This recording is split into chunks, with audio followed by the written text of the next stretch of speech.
All right, just want to give a little update. Just picked up this ERide Pro SS 3.0. Previously to this, I had the Talaria Sting MX4R. Ended up putting like the Fast Ace front forks on there from Charged Cycle Works. No power mods were added. At that point in time, I felt like that bike was fast. Like I said, I'm used to riding leader bikes.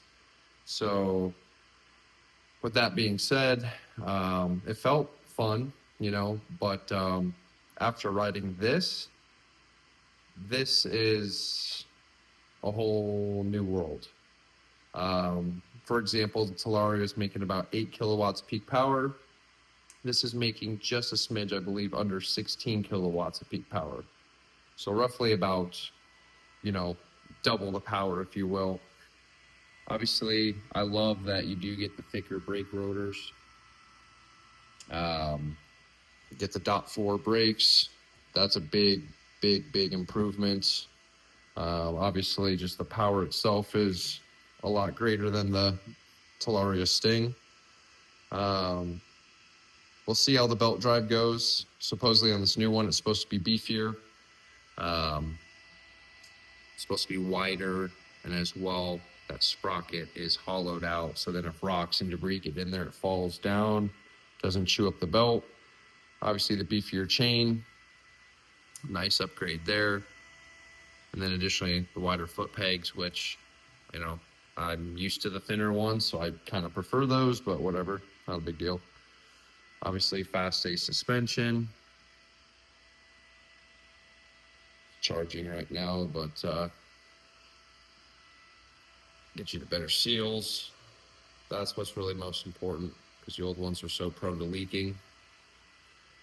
But yeah, so for the power, is, for example, we'll pull the front wheel up at 30, 35 miles an hour. It's got a lot of torque. So it's a lot more fun in that regard for me to ride, just because, again, I'm used to riding the leader bikes. So I'll kind of go over here, for example, kind of show you. Go here. All right, so I'm used to riding this, which by no means is any slouch. So if that bike inside excites me and I respect it the same way I respect this bike in power terms, kind of goes to show how powerful that bike is. So I'll head back in there now. All right, and we're back in here, boys and girls. So yeah, so far, 2 thumbs up for me. We'll put about 50 miles on it. It's, I like to describe it as like giddy. Makes you giddy when you're ripping it. Makes you just laugh and chuckle that this is actually something that you could just tool around on, and then also have that thrill factor at the same time. But yeah, super impressed so far.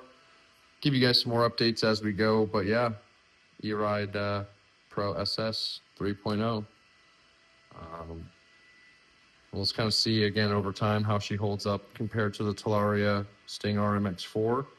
I put about 4,000 miles on that bike. Crashed it a bunch of times. Definitely enjoyed it, and it held up like a champ. So I'm curious to see what the quality and longevity out of this bike will be. So I'm happy to give you my honest take and review on that as well. Go from there. But yeah, if you're thinking about getting one, so far, the 50 miles that I've ridden it, this thing is an absolute riot. Absolute riot. It is a night and day, and I truly mean that, night and day difference between the Sting R MX4 and then, of course, this bike right here being the 3.0 SS.